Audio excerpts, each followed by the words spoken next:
What's happening, my Jack family? Coach Scott here, jacked40.com. In today's video, we're going to talk about the best macros for fat loss so you can get shredded after 40. And although hitting your caloric target is what's going to have the biggest impact on your fat loss success, hitting a certain macronutrient ratio can play a key role in your fat loss success as well, just not in the way that some people think it will. There's two important factors where adjusting your macro ratio can have a positive effect on your fat loss success. Number one is compliance, and number two is how well you feel, which can have a big impact on your overall energy expenditure. In this video, I'll be sharing the general guidelines I recommend for setting your macros, as well as a different approach I take when working with my personal one-on-one coaching clients. If you enjoy the insights in this video and you find them helpful, please do me a favor and smash that thumbs up button. If you know a fellow bro who would benefit from these insights as well, do me a favor and share the video with them. And don't forget to drop a comment down below to share your own thoughts and insights. First, let's take a look at the general guidelines, and this is assuming I know nothing about the individual or their personal preferences. They're just looking for some targets to aim for to get them started in their fat loss journey. The general rule of thumb is 1 gram of protein per pound body weight, and typically I'll roll with 0.3 grams of fat per pound body weight as well, and then the rest would come from carbohydrates. If they're looking for a specific macronutrient ratio to aim for, I'd often recommend 40% carbs, 30% fat, 30% protein as a starting point to get them rolling and then go from there. The difference in approach I use for my one-on-one coaching clients is that I don't start them off by aiming for a macro target. I start them off by aiming for a caloric target while eating the foods that they would normally eat throughout the week. And at the end of the week, I'll review their food journal, and they usually fall into the same, like a very similar ballpark macronutrient ratio each and every day. The difference usually comes down to their dinner. Some meals are a little bit higher in fat, some are a little bit higher in carbs, but overall they're in a pretty consistent macronutrient ratio. They're within the ballpark each and every day. So that's going to be the macronutrient ratio that we'll roll with in the beginning. It's always better to work within your own natural eating tendencies. Whether you're burning fat, maintaining your weight, building muscle, the way you eat should basically be the same all the time. It's just the portion sizes that are going to change. Now, for some, I mean, really for all of us, there's always ways that we can improve our quality of nutrition. So we're going to work within your own natural eating tendencies and build them up. And we may make some subtle little adjustments. So if we find that maybe your protein intake is a little bit low, because like I said, the caloric target is what's most important, but we got to make sure that we're getting an adequate amount of each macronutrient as well. So want to make sure that protein is no lower than 0.8 grams per pound lean body mass. So that's lower than the typical recommendations, but some people just don't gravitate towards protein, and they do just fine with that lower ratio of protein when it's like 0.8 grams per pound lean body weight. They do fine with that. They retain their muscle mass just fine. Energy wise is just fine, so we can roll with that.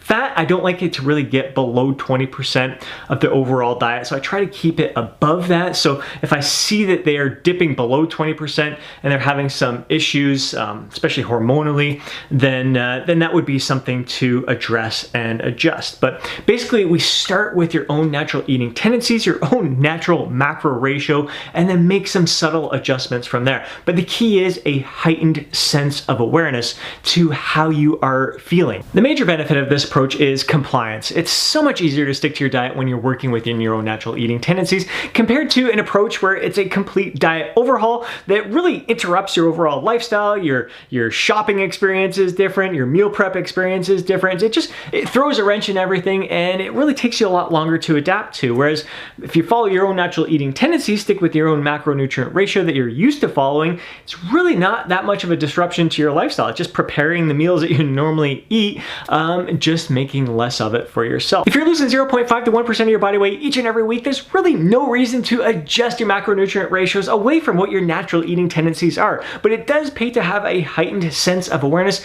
paying attention to how satisfied you feel after each and every meal, what your energy is like throughout the day, what your performance is like in the gym, how well you sleep at night, because all of these factors can play a key role in your success as well, and they really come into play when you start adjusting your macronutrient ratio. So if you start to notice that your appetite has increased or your energy has lowered, this is where we can start playing around with your macro ratios and see how your body responds. And this is where it's all very individual individual. So let's take appetite, for instance, and you want to find meals that are a little bit more satiating for you. Some people find higher fat meals to be more satiating, whereas others find increasing their protein intake can be more satiating. It fills them up more, sits in their stomach, takes longer to digest, so they stay fuller longer. Other people, it's just a matter of incorporating more veggies into your meals to have more food volume in your stomach. When it comes to energy, some people do really well with higher carbohydrate diets. They feel more energy sustained throughout the day when their carb intake is higher, whereas others feel more energized when their carb intake is lower. So this is where you can't give a best macro ratio that fits everybody. This is really where the one-on-one coaching comes into play, or at least a heightened sense of awareness with yourself. If you're going to adjust your macronutrient ratios, make a subtle little adjustment and have that heightened sense of awareness to how your body responds from those changes. Really give it time and really evaluate what's going on, how your energy is sustained throughout the day, how your performance is during the gym. For some people, increasing their carbohydrate intake can actually help them sleep better at night. Maybe they function better, their mood is better with higher carbohydrate diet. So it's, again, I don't want to just say higher carbohydrate is better, because you got people on the opposite end of the spectrum as well. So again, there's no one size fits all solution to the best macro ratio. It's going to be very individual. So it really comes down to yourself being diligent with your tracking. So tracking your food intake and keeping an eye on your macronutrient ratio and how your body responds to those changes, and really giving it time to take place as well, time to evaluate.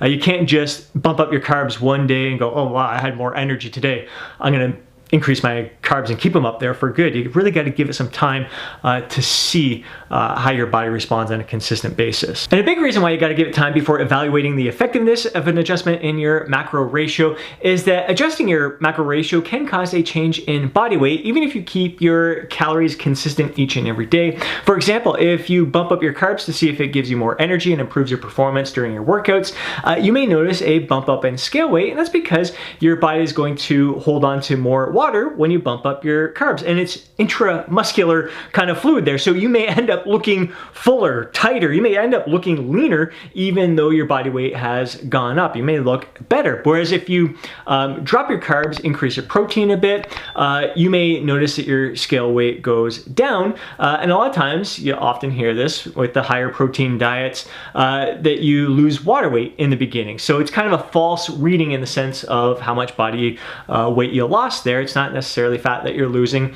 And it may also have an impact on your digestive system when you adjust your macronutrient ratios in the beginning. So pay attention to how many bowel movements you're having throughout the day when you make those certain adjustments, because that can definitely have an impact on your scale weight overall. And it may take time to experience that adjustment and level things off. So really give it time whenever you adjust your macronutrient ratios before evaluating the effectiveness of that adjustment, but always having that heightened sense of awareness to the entire big picture of what it's affecting, not just your scale weight, but there's so many factors you want to pay attention to. But it's important to note that you don't have to hit the exact macro ratio each and every day, so don't stress over those numbers. What's most important is hitting your caloric target and be within the ballpark of your macro target. So for myself, I find I respond best to a 40-30-30 ratio, but I'm more in the ballpark of 40 to 50% carbs, 25 to 30% fats and proteins. And if I have a cheat day, it is definitely going to throw those numbers off. The protein is typically going to be lower and the carbs and fats higher, but typically that's maybe once a week at the most, maybe 2 times per month. Or if you have a cheat meal, you go for ice cream and that takes up a good chunk of your calories for the day. Again, that's gonna throw your numbers off for that day, and don't stress over it. What matters most is your caloric target, and in the big picture, that you're getting an adequate amount of each macronutrient. So as you can see, the biggest reasons people experience greater fat loss success with certain macro ratios over others is number 1, compliance. It's easier to stick with. So if you're able to stick with your diet consistently day after day, of course you're going to experience greater fat loss success. And then how you feel. If a certain macronutrient ratio allows you to have more energy, to sleep better, to perform better in the gym, so you're burning more calories while you're working out because you're giving even greater effort, because you have more energy. Maybe you have more energy throughout the day and you're fidgeting more, you're on your feet more, you're a little bit more active without really consciously knowing. Maybe your NEAT, your non-exercise activity thermogenesis, bumps up because you have increased your carbs or decreased your carbs, or increased your fat or decreased your fat. Maybe by bumping up your protein, you increase the thermic effect of food, so you're burning a little bit more calories digesting that food. There's so many factors that come into play, but I find if you find a macro ratio that allows you to feel your best, bumps up your mood, allows you to be focused, more productive, you're just gonna be an overall more active human being and burn more calories throughout the day. And that's what's going to create the greater caloric deficit. That's what's going to really help your fat loss success. It's not that there's anything magical about that ratio. That ratio isn't causing you to burn more fat. That ratio is causing you to move more, be more active, and do the things that are going to allow you to burn more fat. So that's a big difference maker in how you can experience greater fat loss success by varying your macro ratios. If you want to see what my simple fat loss diet looks like to get shredded after 40, where I follow my own natural eating tendencies, working within a macro ratio that suits me best, allows me to perform my best, recommend you check out this video here. If you enjoyed today's video, please do me a favor, hit that thumbs up button. I'd really appreciate it. If you haven't already done so, subscribe to the channel and hit that alert button so you're notified each time I upload a video. If you know a fellow bro who would benefit from hearing this advice, do him a favor and share it with him. Before I go, don't forget to drop a comment to share your thoughts and insights, and download your free guide, Jacked After 40. Have yourself an amazing day. Catch you in the next video.